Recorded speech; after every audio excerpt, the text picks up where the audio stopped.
Hare Krishna. Welcome to Weekend Wisdom series on Bhagavad Gita. We are starting our discussion on chapter 13, Nature, the Enjoyer and Consciousness. So far, we have covered up to two phases. In phase 1, we covered chapter 1 to chapter 6, and there the focus was on Karma Yoga. Then we moved to chapter 7 to chapter 12. There the focus was on Bhakti Yoga. And now we are starting phase 3, chapter 13 to chapter 18. And here the focus would be on Jnana Yoga. So we know that Bhakti Yoga is the topmost yoga process system and it is in the middle. And the role of Karma Yoga and Jnana Yoga is to help us to nourish our practice of devotion or Bhakti Yoga. So knowledge is essential, and the knowledge that helps us to cultivate our relationship with God. And we will be covering from text 1 to text 12.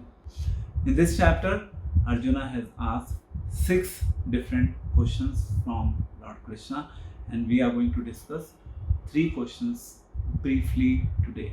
So first question is, Arjuna wants to know what is field, or in other words, what is field of activity. And in Sanskrit, it is called as Kshetra. And then the second question is, who is knower of the field? And in Sanskrit, it is called as Kshetra Jana. And then third question is on knowledge. So as we discussed that there are 6 questions, 3 we are dealing now, 3 we will be dealing separately in the next session. So field, the first thing. When we say field is nothing but it is just our body. This body in total is made of 24 elements within it, and it is also known as field of activity. Text 6 and 7 of chapter 13 discusses the 24 elements briefly. So what are those 24 elements? These 24 elements can be further subdivided into 5 different categories. The first category is, we know that our body is made of 5 material components, and that is Prithvi, Jal, Agni, Vayu and Akash. It is also known as Panch Mahabhut. And then further, we have 3 subtle elements. The subtle elements, basically the intelligence, the ego, and unmanifested 3 modes of material nature, the goodness, passion and ignorance. And because of the interaction of these 3 modes of material nature, we perform different actions within this world. And according to these 3 modes of material nature, in fact, we get different bodies to perform action. Moving further, then we have 5 knowledge acquiring senses. So we know that from our nose we smell something, from our eyes we see something, from our ears we hear something, and then we have tongue and skin. From tongue we speak, and from tongue we taste also. From skin we have this touch sensation.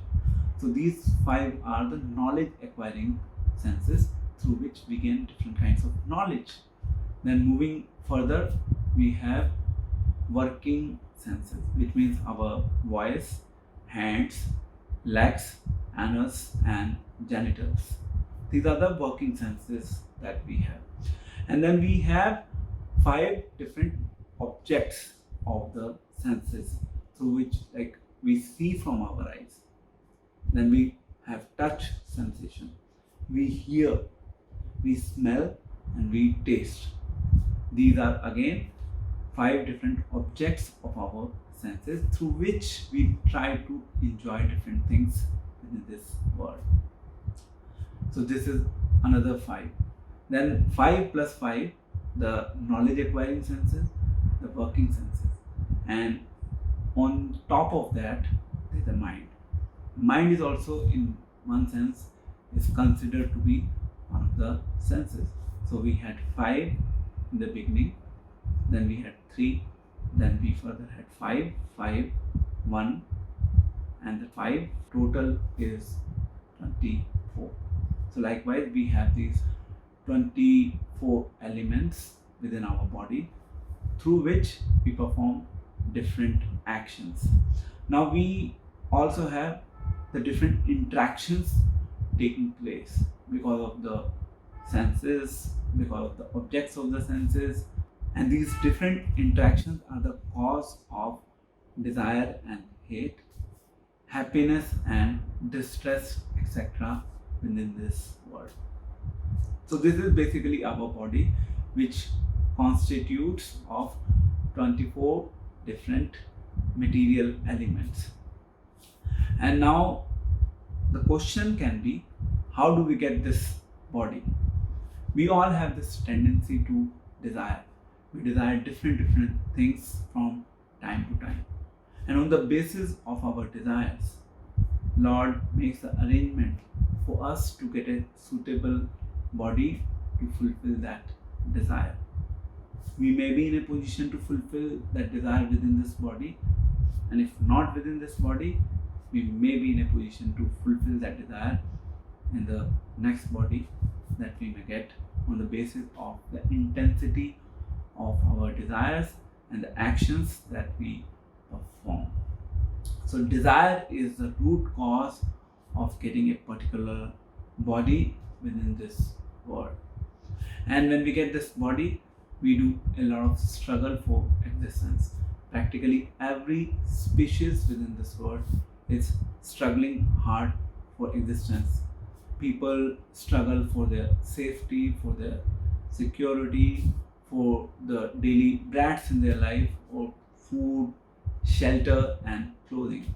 Likewise, animal also struggle in different ways to get their daily food. So everyone is struggling for existence because they have got the particular body. When we get this body, we have an opportunity. What is the opportunity? We can either make our body materially stronger, or we can make our body spiritually stronger. In order to enable us to make our body materially stronger, we perform different exercises. We run, we perform yoga. All these different activities are meant to make our body stronger. But then we also have to make our body or consciousness spiritually stronger. And this is where the role of engagement comes into the picture. How do we engage ourselves in our day-to-day life? Do we really have some sort of practical spiritual engagement that we follow on a regular basis, which can really uplift ourselves spiritually? So that's also equally important, because ultimately human life is meant for purification. We all have to purify ourselves so that we can achieve the very purpose of our human body, because human body is a vehicle, and from that vehicle we can either upgrade ourselves or we can even downgrade ourselves. The choice is our only, and we have to decide what is best for us. So this is the discussion on the first question regarding body. Now we are moving to the second question, that is the knower of the field. Now when we say knower of the field, again, for some people they think that it's just their body, that's all. Everything is around body, there is nothing else beyond that. But when we say knower of the field means that we have a self, and self is different from the body. So there is a body and there is an owner of the body. So Srila Prabhupada gives an interesting example in this regard. Like, you see this hand. So when you see this hand, you know that this is the hand of Rashim Gupta. This is not Rashim Gupta. Rashim Gupta is different, and the hand of Rashim Gupta is different. So the identity of the person is different from the body of the person, and that identity is nothing but self. Like if we have watch, we say this is my watch. We don't say that I am the watch. And unfortunately, not many people even understand that difference between what is this body and who is the owner of the body. So this is an example that Srila Prabhupada gave. The body is different and the owner of the body is different. These are the two separate components altogether. Body is temporary. The owner of the body is permanent. And we know that from time to time our body keeps on changing. And on the basis of those changes, we keep on performing different actions. But our identity as a person remains same. We do not change with the passage of time as person. But our action keeps on changing because the different changes that keeps on taking place within our body. In this body, in fact, there are two knowers. There are two Kshetra Jana. One is we, ourselves, as an individual living soul, and then there is also the supreme super soul or God who is sitting within our heart as Paramatma. So it is not just our soul that exists within this body. In fact, there is a super soul also that exists within this body. So that is why we know something, but God knows everything, because He is there in every individual body. This we will discuss in detail in the next session when we'll be covering the other three questions. So we covered body, then we covered the knower of the body. Now the third question is knowledge. What is jnana? That was the third question being raised by Arjuna. And we talk about knowledge. Within this world, there are so many different departments or divisions of knowledge. When we see a student who is focusing on doing PhD in a specific stream, in fact, the subject matter of study or the research is so deep, which we cannot even understand just on a common platform. But within that subject, they have so much to really research upon, and then they write a lot of theses, they do a lot of study around that subject, the specific subject. For us, it may look like a very tiny subject. For them, it is a huge subject, and they may have so much information about that particular subject on which they are doing PhD or research.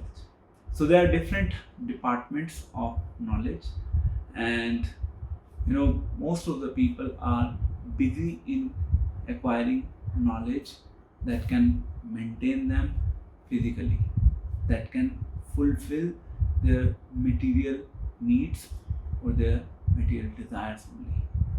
We do not have a proper system of knowledge through which we can talk to people about the existence of soul. People are not really inclined to make an inquiry into that domain.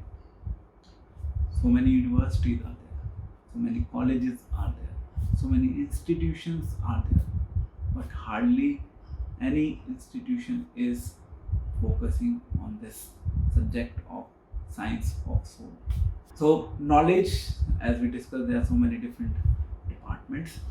Now we can categorize them into three different broad categories. One is we, that means our own self, the individual living entity. Then second is God. Like we discussed that within the section of the knower of the field, there are two knowers, the individual knower and super soul. So we as an individual, then we have God, and then finally we have matter. Matter means the physical matter, that we practically see everywhere around us. Whatever we see around us, it is just physical matter and nothing else. Srila Prabhupada makes an interesting quote. Knowledge means to know matter, spirit, and controller of both. So matter means the dead matter, which doesn't really move. Then we have spirit. As soon as the spirit enters into the matter also becomes active. And the last is the controller of both. Both means the controller of both the matter and the spirit. So God has the capacity to control the matter, and God also has the capacity to control spirit, because He exists everywhere as Paramatma. So He knows everywhere what is really going on, and He has the capacity to control that. And that is what the real knowledge is. Now, from text 8 to text 12 of chapter 13, Lord Krishna is talking about some of the qualities or principles that one must have in life. And those qualities or principles are considered to be knowledge. So I'm not going to discuss all of them, but I'll just touch upon few of them that's important for all of us to understand in our life, then adopt them and imbibe them and practice the path of spirituality with a clear understanding. So the first principle is on humility. So we must be humble than a blade of grass, as recommended by Sri Chaitanya Mahaprabhu.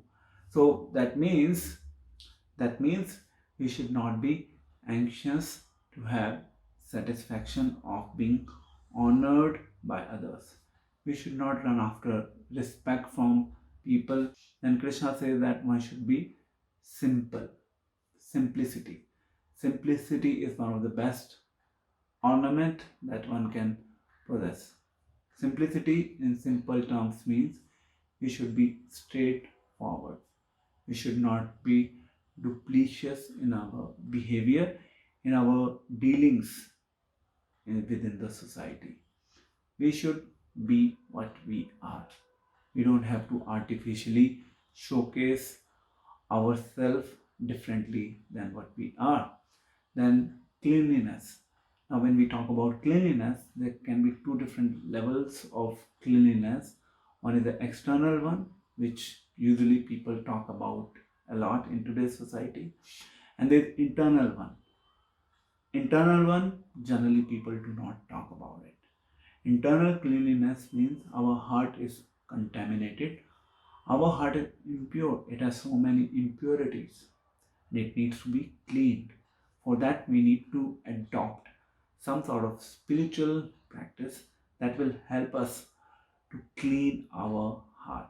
For example, externally, our body can be cleaned simply by taking bath. But what about internal cleanliness? We do not have much clarity on that. The next one is determination. We must be determined to practice this science of spirituality. There might be many odd situations that will come across.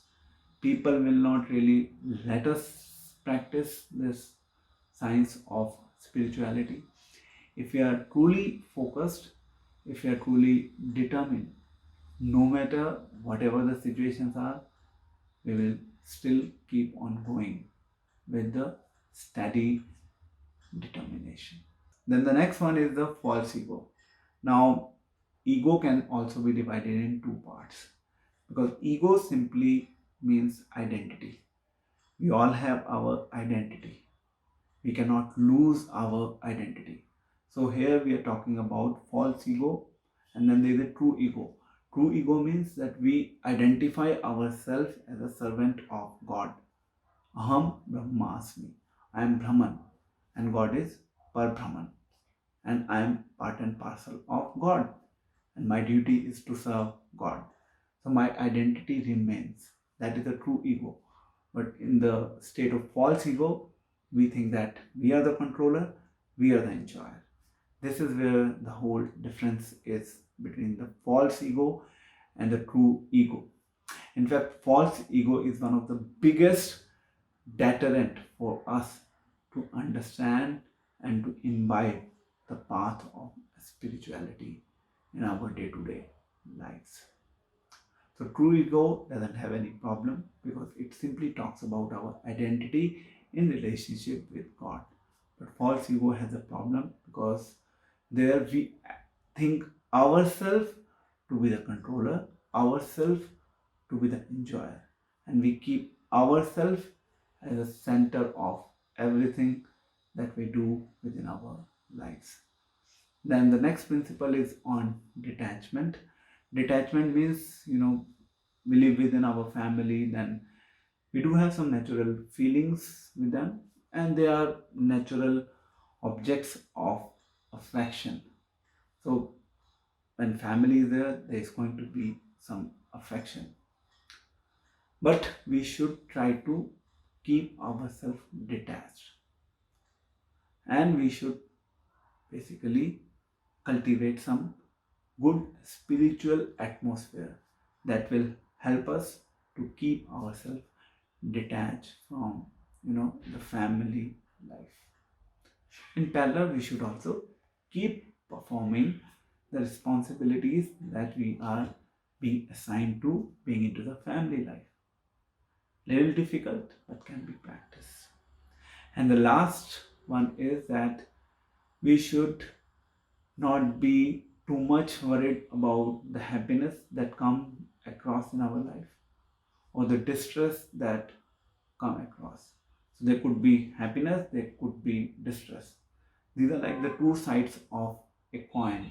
So all these different qualities have been mentioned by Lord Krishna in text 8 to text 12. And these qualities, starting from humility up to the path of self-realization, these are like the different stairs, like humility, non-violence, simplicity, detachment. Then final is the path of self-realization. So all these different staircase, someone might be on this level, someone might be on this level, and we all have to ultimately come to the top level, the top staircase, and that is the path of self-realization. We have to become self-realized by the sincere practice of the devotional service, and that devotional service will help us to actually be free from all the odd situations of this world and to establish a loving relationship with God. So this chapter that we are discussing, it is slight technical in nature. Today we covered 3 questions starting from body, then knower of the body, that is we and super soul, and the super soul part we'll be discussing in detail later, and the third is knowledge. And remember that quotation that I mentioned about knowledge means to know matter, spirit and controller of both.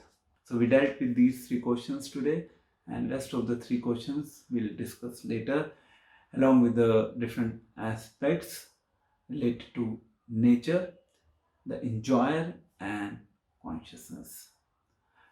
All these are technical terms, but it helps us to enrich our understanding, and then we can practice the path of spirituality with more confidence because we have more clarity and there's less scope of doubt.